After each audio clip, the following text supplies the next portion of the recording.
Kancil dan buaya, si kecil yang cerdik menghadapi para pemangsa. Di sebuah hutan tropis yang rindang di tanah Nusantara, hiduplah seekor hewan kecil yang terkenal cerdik, bernama Kancil. Tubuhnya mungil, langkahnya ringan, matanya tajam, dan pikirannya jauh lebih cepat dari kebanyakan binatang lain di hutan itu. Setiap hewan mengenalnya. Ada yang menyukainya karena kelucuannya, tapi ada pula yang kesal karena kecerdikannya sering membuat mereka kalah dalam adu strategi pagi itu. Sinar matahari menembus dedaunan, menimbulkan kilau keemasan di permukaan sungai. Kancil berjalan, perlahan menyusuri tepi hutan. Perutnya keroncongan. Sudah beberapa hari, ia tak menemukan makanan yang cukup. Di seberang sungai, ia melihat ladang mentimun segar milik petani. Kancil menelan ludah. Mentimun segar, itu pasti enak sekali, katanya lirih. Namun ada satu masalah besar, sungai yang lebar dan dalam menghalangi jalannya. Ia tahu, di dalam sungai itu hidup sekelompok buaya yang sangat lapar. Tak mungkin ia bisa berenang menyeberang tanpa dimakan. Kancil duduk di bawah pohon, berpikir keras. Lalu muncullah senyumnya yang khas, tanda ia punya rencana. Baiklah, katanya. Aku akan menggunakan otakku, bukan ototku. Kancil berjalan ke tepi sungai dan berseru lantang. Halo para buaya, keluarlah. Aku datang membawa kabar gembira. Tiba-tiba, air sungai bergolak. Muncullah kepala besar seekor buaya tua dengan kulit penuh sisik dan mata tajam. Apa yang kau lakukan di sini, Kancil? Mau jadi sarapan kami? Kancil tertawa kecil. Oh, bukan. Aku datang bukan untuk dimakan buaya. Aku diutus oleh Raja Hutan, singa yang agung, untuk menghitung jumlah buaya di sungai ini. Katanya, Raja akan memberi hadiah daging segar untuk semua buaya yang ada di sini. Para buaya langsung berbisik satu sama lain. Mereka sangat senang mendengar kata hadiah daging segar. Benarkah? Tanya buaya tua curiga. Tentu saja benar, tapi aku harus menghitung kalian satu persatu, agar hadiah dibagikan dengan adil. Aku akan melangkah di atas punggung kalian untuk menghitungnya. Jelas Kancil meyakinkan. Buaya tua berpikir sejenak. Ia lapar, tapi juga penasaran. Baiklah Kancil, kami akan membantu. Tak lama kemudian, puluhan buaya muncul dari dalam air, berjejer membentuk jembatan hidup di atas sungai. Kancil melompat ke punggung buaya pertama. 1, serunya keras. Ia melangkah lagi. 2, 3, 4, 5. Begitu terus, hingga ia mencapai buaya terakhir di seberang sungai. Dan ketika sudah tiba di daratan, Kancil berteriak lantang sambil menoleh ke belakang. Hahaha, terima kasih, buaya-buaya bodoh. Aku tak menghitung untuk hadiah.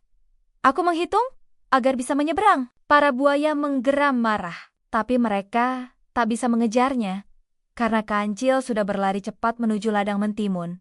Sesampainya di ladang, Kancil berguling-guling di antara tanaman mentimun. Ah, akhirnya, ini surga makanan untukku, katanya sambil tertawa. Ia memetik satu persatu mentimun muda dan menggigit dengan nikmat. Hari itu, Kancil makan sepuasnya. Tapi ia lupa satu hal. Petani pemilik ladang sering memeriksa kebunnya. Saat sore tiba, petani datang dan melihat bekas gigitan di mentimunnya. Wah, pasti si Kancil nakal lagi, katanya marah. Petani itu pun menyiapkan jebakan sederhana. Dari jaring dan buah mentimun palsu yang diolesi lem kuat. Keesokan paginya, Kancil kembali ke kebun. Ah, mentimun yang kemarin belum habis, katanya ceria. Ia tak sadar bahwa buah mentimun yang tampak paling besar sebenarnya umpan jebakan. Begitu ia menggigitnya, tubuhnya langsung lengket dan sulit bergerak. Oh tidak, apa ini? Kancil berusaha melepaskan diri, tapi semakin ia meronta, semakin kuat lengketnya. Tak lama kemudian, petani datang sambil tertawa. Haha, akhirnya tertangkap juga kau, si pencuri kecil. Petani mengikat Kancil di dalam karung dan berniat membawanya pulang untuk dihukum. Namun, tentu saja Kancil tak tinggal diam. Ia kembali menggunakan otaknya. Di dalam karung, Kancil berpura-pura menangis. Aduh, tolong! Aku bukan Kancil pencuri. Aku hanya hewan kecil yang tersesat. Tolong lepaskan aku. Nanti aku kasih tahu rahasia besar. Petani penasaran. Rahasia apa? Kancil menjawab.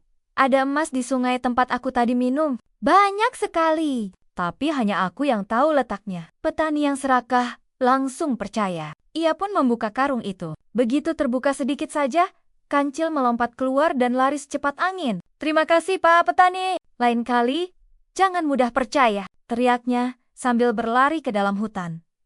Beberapa hari kemudian, Kancil kembali berjalan di tepi sungai. Ia tertawa sendiri, mengenang kejadian sebelumnya. Tapi rupanya, para buaya masih menyimpan dendam.